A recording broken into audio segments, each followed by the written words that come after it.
On va passer à votre de droite. Bonsoir. Oui, bonsoir. Alors, qui vous êtes? Pourquoi vous êtes venu aujourd'hui? Et voilà, je suis Bari Mamoudou, je suis d'origine guinéenne. Je suis doctorant à l'université de Rouen en politique fiscale et investissement étranger que j'applique bien sûr sur le secteur minier en République de Guinée. D'accord. Bon, je viens d'assister à cette conférence animée par ce célèbre auteur de ce livre Africa Unite sur le panafricanisme. Je pense que ce sont des choses très intéressantes. Le panafricanisme ne doit pas rester en fait une idéologie, mais plutôt une action. Une action. Et l'action ne peut être activée par la jeunesse. Donc la jeunesse doit être très active, pas activiste bien entendu, mais très active pour en fait se retourner vers la source et s'attaquer au problème de l'Afrique. Et s'attaquer au problème de l'Afrique, c'est s'attaquer de façon collective, d'où la nécessité d'un panafricanisme, donc d'une unité africaine. Je voudrais qu'on parle de Mamoudou Bari. Cet homme a été tué, tabassé vendredi, juste avant le match de la finale de la Coupe d'Afrique Sénégal-Algérie. Mamoudou Bari, chercheur associé à l'université de Rouen. Il aurait été agressé par un supporter de l'Algérie juste avant le match. Le supporter qui lui aurait dit, d'après des témoignages, vous, les sales noirs, on va vous niquer ce soir, avant de le frapper à mort. Racisme ? Eh bien, écoutez, d'abord, je veux assurer sa famille de tout le soutien possible, parce que c'est toujours des circonstances qui sont terribles et perdre quelqu'un de cette manière-là est particulièrement atroce. Après, il y a une enquête qui est en cours qui nous dira si c'est une agression effectivement à caractère raciste. Si ça l'était, et même si ça ne l'était pas, cette agression, elle est évidemment éminemment condamnable, et elle révèle aussi ces tensions dans notre société qui ne sont d'ailleurs pas que des tensions entre Français d'origine et Français d'acquisition de la nationalité, qui montrent bien qu'il y a une forme de violence dans notre société et que nous devons faire en sorte de dépasser cette violence parce qu'elle n'est évidemment pas acceptable. Mais je veux vraiment qu'on soit prudent parce que, en l'occurrence, on a peut-être des témoignages dont on a fait état médiatiquement, mais il y a une enquête du procureur qui est en cours qui ne confirme pas encore le caractère raciste de cette agression. Alors, vous êtes prudente, la LICRA l'est un peu moins que vous, la Ligue contre le racisme, qui déclare ce matin justice pour Mamoudou. Toute la lumière doit être faite sur ce crime dont le caractère raciste semble de plus en plus évident. Eh bien, écoutez, c'est normal qu'une association de lutte contre le racisme et toutes les formes de discrimination ait un positionnement fort dès lors qu'il y a un soupçon de caractère raciste dans cette agression. Moi, je suis membre du gouvernement et donc tenue de respecter ce qui est le cheminement de notre justice. Il y a une enquête très sérieuse qui a été ouverte, évidemment. Nous devons attendre d'en avoir les fruits pour pouvoir nous prononcer. Mais quoi qu'il arrive, il n'en demeure pas moins que c'est une agression terrible et condamnable. Sibeth Ndiaye, cette agression, elle a eu lieu donc en marge de cette finale de la Coupe d'Afrique. Il y avait eu des violences, y compris la semaine précédente au moment de la demi-finale. Nous parlons de la problématique de l'exploitation minière en Afrique. Mamoudou Bari, bonsoir. Bonsoir. Merci d'avoir accepté notre invitation. Vous êtes diplômé en droit des affaires et fiscalité. Vous êtes aussi chercheur à Fiking Africa, un institut de recherche d'enseignement sur la paix en Afrique, un institut qui est basé aussi bien à Dakar qu'à Abidjan, c'est ça? Oui, c'est ça. Et vous êtes chercheur ici aussi en France? Ah oui, tout à fait, chercheur à l'école doctorale de droit de Normandie, précisément dans le laboratoire du CUREJ, c'est le centre rouennais des études juridiques. Oui. Et voilà, j'ai fait mes recherches dans le cadre de la fiscalité minière et l'investissement étranger dans ce secteur minier. Ça tombe bien. Nous allons parler de l'exploitation minière. Pour que nos téléspectateurs comprennent bien la question que nous allons traiter ce soir, comment pourrons-nous définir l'exploitation minière ? L'exploitation minière, dans le sens primaire du mot, c'est l'ensemble des activités d'extraction des minéraux en vue d'en disposer à des fins utilitaires ou commerciales. Oui. Et puis, mais il faut surtout savoir que l'exploitation minière, dans le sens générique, englobe aussi la recherche minière, donc l'exploration et puis les activités de transformation industrielle, bien entendu. Donc c'est la première étape, la deuxième étape, vers une troisième étape qui est la commercialisation de ces produits miniers. Quand on évoque l'exploitation minière, l'autre question qui nous vient en général à l'esprit, c'est qui sont les acteurs des activités minières en Afrique? Très bien, c'est une bonne question. Les acteurs des activités minières, on peut les classer en trois catégories. Il y a d'abord l'État, parce que les ressources minières appartiennent à l'État. Donc l'État, c'est l'acteur principal. Oui. Mais surtout, il y a les sociétés minières qu'on appelle les multinationales. Et à côté de ça, il y a les partenaires techniques et financiers qui sont les grandes institutions financières internationales, à l'image des institutions de Bretton Woods, bien entendu, et d'autres institutions qui sont dans d'autres pays comme l'Union européenne qui assistent ces pays dans le cadre de leur politique minière, dans le cadre de leur politique douanière, dans le cadre de leur politique de mise en place, en tout cas, de stratégies d'attractivité des investisseurs étrangers dans ce secteur-là. Surtout, ce qu'il faut préciser, Ahmed, au niveau de l'autre catégorie en fait, d'acteurs, ce sont les multinationales. Ces multinationales sont pour la plupart, disons, 99% des multinationales étrangères. Oui, qui viennent de pays occidentaux, qui viennent donc extraire l'uranium, le pétrole, l'or, tous les minéraux que nous avons dans le sous-sol africain. Nous allons parler de cela dans un instant. En préparant cette émission, je m'étais promis de vous poser cette question. Comment expliquez-vous le décalage qu'il y a entre les ressources minières que nous avons sur le continent et la misère que l'on voit au quotidien en Afrique? C'est extrêmement catastrophique. Quand vous parlez de cette question, vous avez en fait, vous êtes révolté, pour ne pas dire choqué, parce que quand on est choqué, on sait pour un moment, mais quand on est révolté, c'est irréversible. Le continent africain, je le rappelle, a déjà, disons, les 2 tiers des réserves de matières premières dans le monde se trouvent en Afrique. Vous dites 2 tiers? 2 tiers des réserves mondiales de matières primaires viennent de l'Afrique. Quand vous prenez par exemple la Guinée en matière de bauxite, simplement, qui est en fait ce minerai qui permet d'avoir de l'aluminium, la Guinée dispose de plus de 40 milliards de tonnes de bauxite, capable d'approvisionner l'industrie mondiale de l'aluminium pendant plus de 500 ans, soit 3 fois, en tout cas en matière de durée, plus long que tout le pétrole connu sur Terre. Le Niger, qui produit de l'uranium, c'est des études de la Banque mondiale que je suis en train de vous lire, des études des institutions crédibles. Vous prenez le Niger, un pourcentage énorme du nucléaire français dépend de l'uranium du Niger. Vous prenez le Congo, je parle de la RDC, un tiers des réserves mondiales de cobalt viennent du Congo. Et pourtant, ce continent est décrit comme un continent pauvre. Finalement, on ne sait pas si c'est un continent qui est pauvre ou c'est un continent qui s'appauvrit. Moi, je dirais, dans un autre sens, c'est un continent riche appauvri. C'est-à-dire appauvri, bien sûr, par les politiques d'exploitation de ces ressources-là. C'est vrai que nous n'allons pas mettre simplement la responsabilité sur les étrangers. L'Afrique en a la responsabilité, peut-être même à 80%, parce que si nous disons que ce sont les Occidentaux, ce sont les multinationales qui exploitent mal, ou en tout cas qui ont une dominance, pourquoi nous n'avons pas pu résister? Pourquoi nous n'avons pas pu résister? C'est une question que je me pose, parce que dans les années 40, le Qatar n'avait pas de pétrole.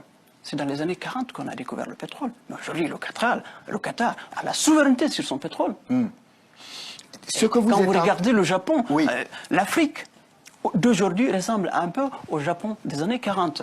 Aujourd'hui, le Japon n'a rien à voir. Le niveau de vie du Japonais, le niveau de vie du Qatari n'a rien à voir avec le niveau de vie de quelqu'un de l'Union européenne.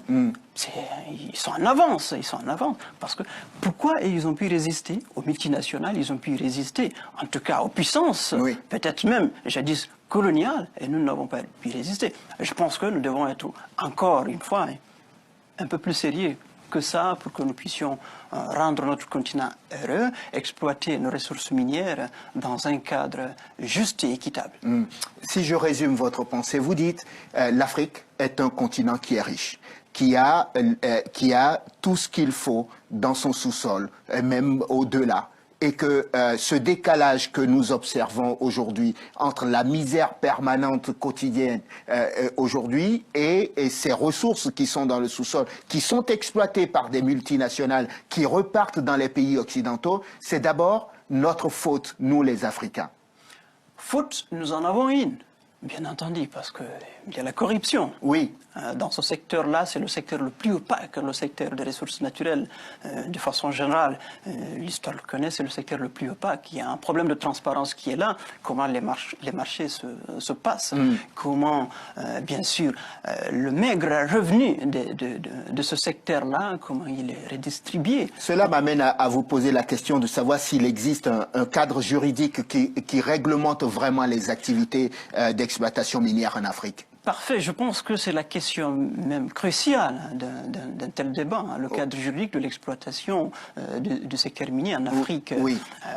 C'est là où vous parlez des codes miniers, vous allez parler des codes d'investissement, vous allez parler en fait des conventions minières, et puis vous parlez des actes administratifs unilatéraux, c'est le cas des permis de recherche et puis des concessions, j'en passe.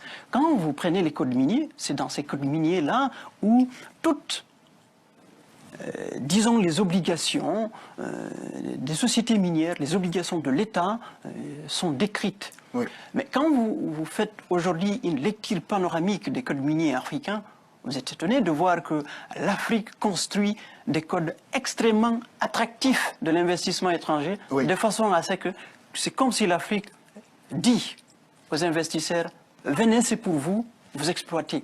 Alors que à mon avis, j'aime souvent dire ça avec mes amis de recherche au niveau de l'école doctorale, que les ressources minières, ce ne sont pas des champignons, ça ne pourrit pas le lendemain. Il faut exploiter, mais exploiter dans un cadre juste et équitable. Et quand vous revenez sur, disons, le cas des conventions minières, quand vous voyez les clauses de stabilité fiscale, douanière, qui sont insérées dans ces clauses, vous ne comprenez pas. C'est extrêmement difficile dans ce sens-là d'aller vers un développement de l'Afrique, vers en tout cas un retour de ces minéraux-là vers les populations pour que les gens puissent entrer en possession des ressources, bien entendu, qui sont les leurs. Pardonnez-moi cette question. Est-ce qu'en Afrique, on a bien des conseillers juridiques, des personnes qui sont au fait de comment ça se passe ailleurs? Pourquoi nous ne suivons pas les exemples des pays qui ont réussi à exploiter au mieux leurs ressources? Je pense qu'il y a une volonté politique qui est là, mais il y a une question aussi de transparence. Oui. Une question de transparence. L'Afrique ne manque pas de ressources humaines, même si, encore une fois, il faut mettre ça entre guillemets, parce que le domaine minier, c'est un domaine extrêmement complexe, c'est un domaine extrêmement technique. Avoir des ingénieurs, c'est une chose, mais avoir des experts en matière de montage financier, en matière de rédaction des contrats miniers, qui sont là, qui peuvent faire 20 ans, 30 ans, 40 ans, c'est des formations extrêmement pointues qui nécessitent, en tout cas, non seulement une spécialité, mais aussi une expérience sur tout ça. Parce que quand vous voyez aujourd'hui les clauses qui sont insérées dans les conventions minières, je vais vous donner simplement un exemple d'une convention minière, c'est le cas de, je ne vais même pas appeler ça une convention, c'est l'accord transactionnel que la Guinée a signé avec, la République de Guinée bien sûr, a signé avec la société Rio Tinto. C'est extrêmement grave quand vous lisez cet accord transitionnel qui donne à la Guinée 700 millions de dollars. Mais quand vous regardez le contenu, vous considérez cet accord-là comme un deal financier, comme un prêt, pas à 0%, mais un prêt plutôt à 100%. Parce que dans les clauses qui sont insérées dans cet accord, il est dit que ce montant est déductible d'impôt. Ce qui veut dire que tant que la société ne fait pas de bénéfices supérieurs à 700 millions d'euros, ces 700 millions d'euros-là sont déductibles du résultat comptable de ces filiales qui sont installées en Guinée. Et il y a dans un État, il y a pire. Dans nos États des personnes qui ont apposé leur signature au bas d'un document comme celui-là. Très bien, bien entendu, les documents sont signés. En Afrique, généralement, ce sont les ministres des Mines qui signent. Et en Guinée, c'est le ministre des Mines, bien entendu, qui signe au nom de l'État ces contrats-là. Il nous reste très peu de temps. J'aimerais évoquer la façon de parvenir à contrôler les activités des sociétés minières. Comment faire pour inverser la tendance et permettre enfin à l'Afrique de bénéficier de ses ressources, de l'exploitation de ses ressources? Je pense qu'il faut surtout insister sur en tout cas la réponse qu'on va apporter à une telle question, comment contrôler? C'est le problème de transparence qui manque, en tout cas en grande partie à ce secteur-là. Il faut un contrôle, et le contrôle doit être à plusieurs niveaux. Un contrôle a priori, donc un contrôle en amont, un contrôle pendant l'exploitation et un contrôle après l'exploitation. Moi, je parle premièrement, un contrôle fiscal. Il faut que ces entreprises soient contrôlées. Mais comment contrôler si les administrations fiscales ne sont pas équipées? Les agents de ces administrations fiscales et douanières ne sont pas bien formés dans ce sens-là, parce qu'il faut qu'on se dise la vérité.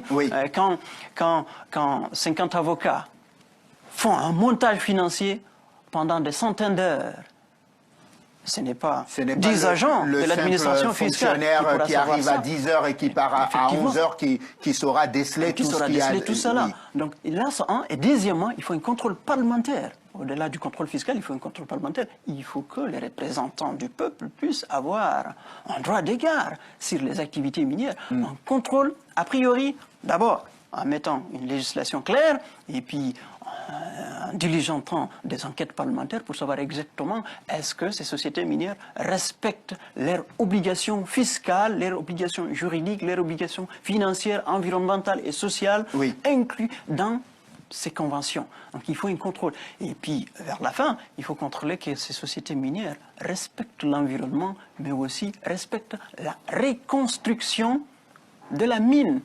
Parce que après la mine, il faut une vie.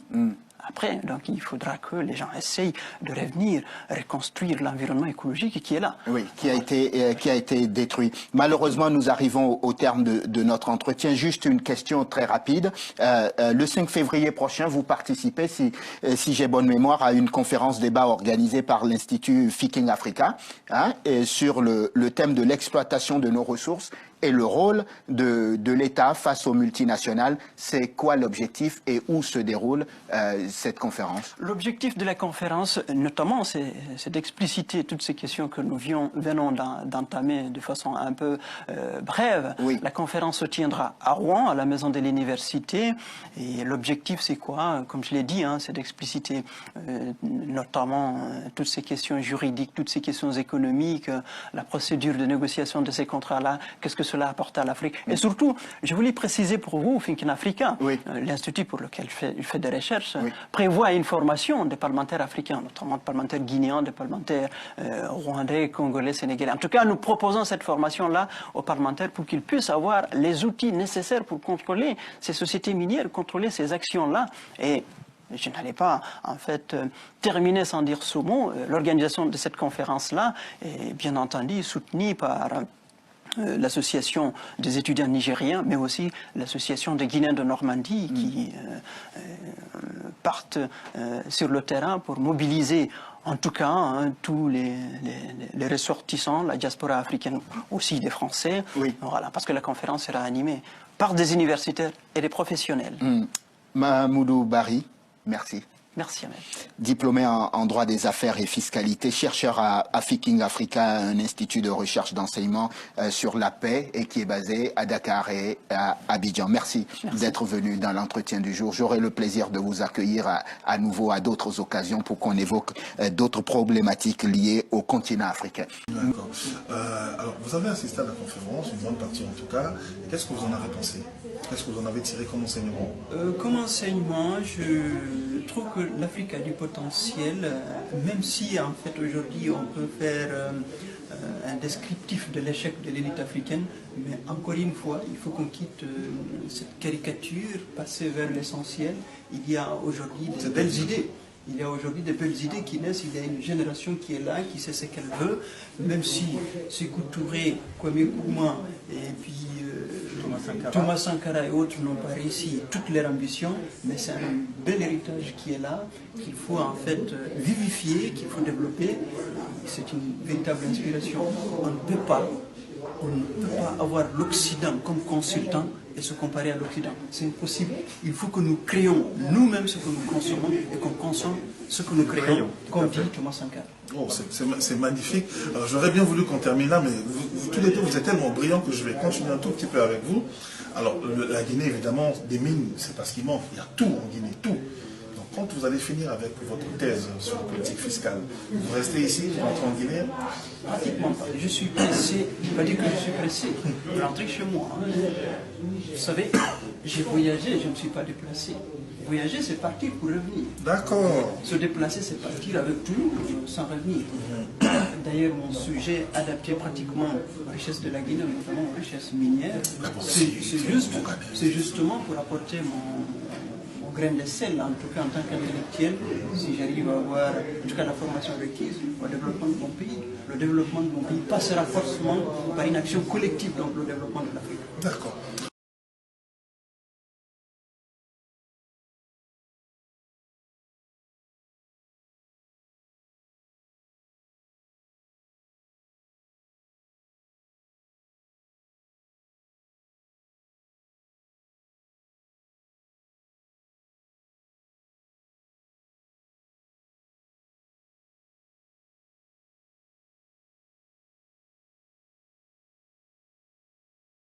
C'est ça, bonjour à tous. Vous vouliez revenir sur ce crime, hein, Mamoudou Bari, qui a été tué vendredi. Je précise d'ailleurs que le suspect a été arrêté. Il serait de nationalité turque. Il est entendu en ce moment par les forces de police. On va réécouter ce que disait Barbara Lefebvre. Ah, ça y est.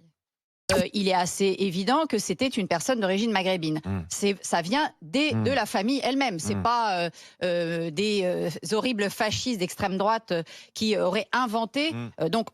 Et là, on voit bien la difficulté, les précautions oratoires qui sont prises, y compris d'ailleurs par des membres du gouvernement, qui là tout d'un coup mettent la catégorisation du racisme entre guillemets, attendent de voir comment les choses vont avancer. Voilà, Abdel, je vous laisse avec Barbara. En fait, c'est surtout les propos qui sont tenus sur le plateau, même pour Madame Souré, en disant d'origine maghrébine, je ne sais pas ce que ça veut dire maghrébin, ou de français d'origine algérienne. Madame Barbara, ça vous déplairait que moi je vous appelle, vous êtes française d'origine israélienne, par exemple, ou qu'on dise ça, monsieur, ou à certains Français de confession juive, qu'on dise ils sont de Français d'origine israélienne. On le dit rarement. Alors, je vais vous rappeler un peu l'histoire. Oui, moi je vais vous rappeler surtout qu'israélien, c'est une nationalité, monsieur. Moi, je n'ai qu'une seule nationalité, c'est la nationalité française. J'ai pas beaucoup de temps pour discuter. Non, mais surtout, faut comprendre la différence entre une religion et une nationalité. Je suis français de souche. Je suis français de souche et je vais vous l'expliquer pourquoi. Et tous les gens qui ont manifesté dans Paris sont des Français de souche aussi. Pourquoi? Il faut savoir que mon père, ma mère, mon grand-père, ma grand-mère sont nés sur l'effigie bleu, blanc, rouge du temps de l'Algérie française. D'accord? Et ils sont décédés. J'ai retrouvé des papiers de mon grand-père, il y avait marqué République française. Donc à partir de là, moi, je suis français de souche. Je suis français de souche automatiquement. Parce que beaucoup de Français d'origine algérienne, comme vous les appelez, ont la même histoire que moi. Et mon histoire avec la France date de près de 200 ans, madame. 200 ans. Vous savez quoi? Je vais vous dire une chose. Que Madame Soubré serait plus française que moi, alors qu'est-ce qu'elle va me répondre? Oui, mais mes parents sont nés en France. Mais malheureusement, moi aussi. Oui. Alors là, je ne sais pas ce que ça a à voir avec moi, mais bon, on ne voit pas très bien le rapport avec Vous voyez, monsieur, on ne voit pas très bien le rapport avec Mamoudou Bari et le deuil dans lequel est sa famille aujourd'hui, mais on voit bien que ça vous agite beaucoup, cette question du racisme, qui est, en l'occurrence, qui vient d'une personne d'origine maghrébine. C'est ce qu'avaient dit les témoins. Donc nous, on n'a fait que répéter ce qu'ont dit les témoins. Il s'avère que c'est un musulman turc, c'est pas un musulman maghrébin, effectivement. Mais les musulmans. On sait pas du tout s'il est musulman. En tout cas, cher monsieur, vous êtes, oui, tout à fait. En tout cas, vous êtes apparemment un Français de souche. Musulman, on n'a jamais dit qu'on n'a pas parlé de ça. Moi, ce que j'aimerais, c'est que vous m'expliquiez déjà pourquoi vous m'interpellez en tant que soi-disant israélienne, parce que vous n'avez pas l'air de comprendre ce que israélien, c'est une nationalité, ou vous avez l'air de faire beaucoup de confusion. On lui dit d'origine algérienne. Et pourquoi moi, il me parle d'Israël à moi? J'aimerais déjà bien comprendre. Et ensuite, cher monsieur, vous allez avoir... Non, ce que dit Abdel, c'est que... Oui, Abdel, sur les plateaux de télévision, que nous sommes des Français d'origine algérienne. Oui, non, j'ai bien compris. Ce que dit Abdel, c'est qu'ils en ont marre... Pourquoi il ne m'a pas dit d'origine norvégienne? Pourquoi il me parle d'israélienne? Non, c'est pas ça, c'est qu'ils ils en ont marre qu'on les renvoie à chaque fois sur leur origine. T'es né en France, t'es français. J'ai bien compris ça. Ce renvoi systématique et alors paradoxalement ensuite on reproche aux mêmes d'avoir le drapeau algérien. Faut savoir. Je comprends, mais de toute façon, vous savez, Abdel, vous êtes mal tombé parce que moi, je suis moins française que vous parce que ma grand-mère, elle était de nationalité tunisienne. Alors vous voyez, elle n'est pas née comme vous dans l'Algérie française. Donc peut-être que moi, je suis moins une française de souche et apparemment, j'en suis pas une non plus puisque je sais pas pourquoi. Vous avez décidé que j'étais franco-israélienne et désolée, je suis française 100%. Est-ce que vous dites à M. Balladur, ou vous êtes prêt à dire à M. Balladur, vous êtes français d'origine turque, puisqu'il est né en Turquie. Est-ce que vous êtes prêt à dire aux enfants de M. Claude François, vous êtes des Français d'origine égyptienne, puisque son père est né en Égypte? Non, vous ne le ferez pas. Vous le faites qu'aux Algériens qui, eux, sont vraiment des Français de souche, puisque leurs parents sont nés sur la bannière française. Leur grand-père est né sur la bannière française. Ils sont morts sur la bannière française, et il y avait marqué République française. Donc, je suis un Français de souche, et je ne terminerai pas l'idée à vous de dire à M. Goldladen, Monsieur Goldladen, vous êtes un Français de confession juive ou vous êtes de confession juive. Mais il est franco-israélien de toute façon, Gilles William, donc vous pouvez lui dire. Merci Abdel, merci d'avoir appelé au 32-16.